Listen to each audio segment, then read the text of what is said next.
Hey YouTube, it's Magician34. I've got sort of an early Twilight variant that I've been messing with. It's one of those either explode or fail kind of things, but it's really cool and it's somewhere to get started. Thinking about 3 copies of Lila. She's quite a useful card. I think she's going to be in many of my future incarnations of this deck. Lumina, Aaron. 3 copies of Ryko. He's just a great first turn set, of course. And he mills 3, which doesn't hurt. 1 copy of Celestia. She's just another different named Lightsworn, and her effect is quite good when she goes off. And it's optional to hit the 2, so you can't just hit the 1 to sidestep Starlight Road. 1 copy of Wolf.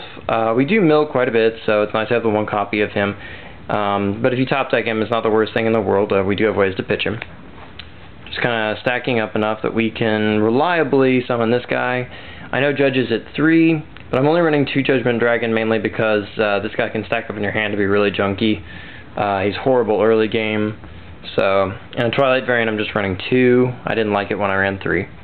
1 copy of Honest, of course. There are lots of things for him to go with. We'll see some more of them in a second. 2 copies of Necrogardna. Now we can run 2. It's a very powerful card for protecting you, getting you through the extra turn, not dying if they sweep your field, stuff like that. He's also a dark monster, and we do have some chaos stuff, obviously.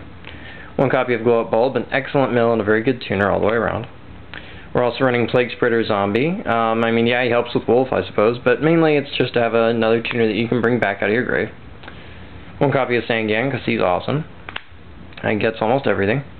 1 copy of Blackluster Soldier. He's a good thing to Honest, especially with his multiple attack kind of thing. That could be devastating. And just his remove from play. Everything about Blackluster Soldier is very good, even if the priority rule does change here in the near future. We're also running 2 copies of Chaos Sorcerer. Kind of helps us get that removal going. Removal is quite good right now.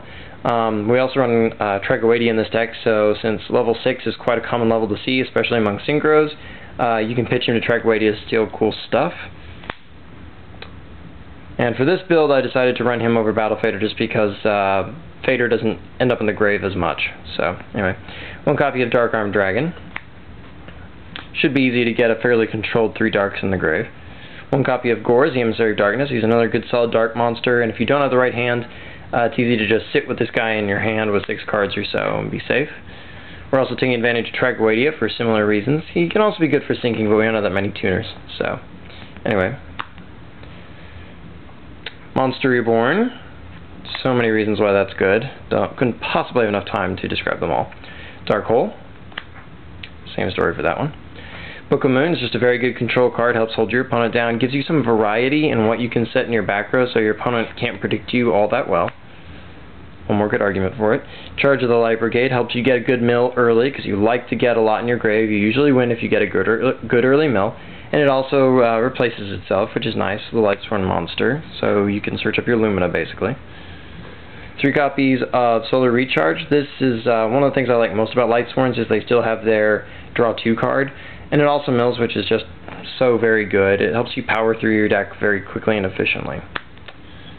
We're also running 1 copy of Pot of Avarice to restock stuff. Be careful what you restock, of course. Putting Synchros back is ideal, and the card draw doesn't hurt either, of course. Foolish Burial, play it carefully, but you know, this can get you Wolf, this can get you Glow Up, this can put a Plague in the grave if you have to, this can put your 4th Lightsworn in your grave, all kinds of stuff. We're also running 1 copy of Burial from a different dimension. There are a lot of removal cards running around, like on your opponent's side, but you're also going to be removing quite a few yourself, and stuffing them back into the grave can be a great way to pull off some good tricks, especially with, say, Necrogardna. So, it's very good there. Also likes Plague Spreader. We're also running Heavy Storm, of course. Just a good field sweeper, helps you go off. We're running 2 copies of Beckoning Light. It helps you recycle Honest, which can be pretty pivotal. It helps you bring back Judge, all the usual Lightsworn tricks from the old days. And we're also running 2 copies of Trap Stun. We're running this over MST basically just because it's more encompassing. Flipping this pretty much guarantees that even if they have multiple back rows, this will control it. And you know what? If they have 1 back row, it works on that just as well as it does on 3. So, it's not much of a loss either way. And once again, it gives you a little bit of variety of things you can set. So, that's the main deck. The extra deck, we're running 1 copy of Trishula, Dragonly Ice Barrier. We're running 2 copies of Stardust Dragon, just a grade 8-star target there. although you can definitely run something different if you prefer. Red Dragon Archfiends, 1 copy of Scrap Dragon, 1 copy of Colossal Fighter, 1 copy of Thought Ruler Archfiend, who I still say is going to be pretty good this format, 1 copy of Black Rose Dragon. The second 7-star target was kind of a difficult call. I went with Lightning Warrior. You can go with Scrap Archfiend. The main reason I went with Lightning Warrior is because he's light attribute, and you can pull some pretty cool tricks with Beckoning Light and whatnot. Plus, him being 2400 invites things like, say, Leviathan Dragon to come out and kill him rather than a card effect, because they don't have to waste the card effect in order to kill him. And thusly, you can, say, flip your Beckon for Honest, or just Honest out of your hand to help protect him and score some extra damage. And his damage dealing effect isn't bad either. So that's why I picked him over Scrap Archfiend. I think it's probably the way to go. Doesn't hurt to put another light monster in your grave either, but you'll probably be pretty well covered on that. Bryanak, Dragon of the Ice Barrier. Gaia Knight, the Force of Earth. TG Hyper Librarian, of course. Ally of Justice Cataster. I am running Armory Arm, basically, in case you need to kill your Sangan by sinking it with Glow Up Bulb, which is somewhat realistic. And the card can be good to Monster Reborn back for some heavy damage if you need to on the right occasion, but basically Sangan's the reason this made it. And I'm also running 1 copy of number 39 Utopia, just because if you Xyz, it's probably only going to be for 4 stars. So I went with Utopia. You can use the Roach, but I prefer the superior attack and light attribute of this guy, so there you go. But if you run the Cockroach, or sorry, just the regular Roach, it's not a Cockroach, whatever. If you run Roach, that's certainly another great choice, or you could drop the second Stardust Dragon I was talking about for the Roach, and then you'd have the Roach and the Utopia.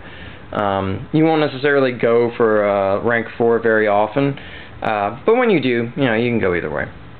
So, there's the deck, and until next time, rate, comment, subscribe, and check out my channel for more cool videos.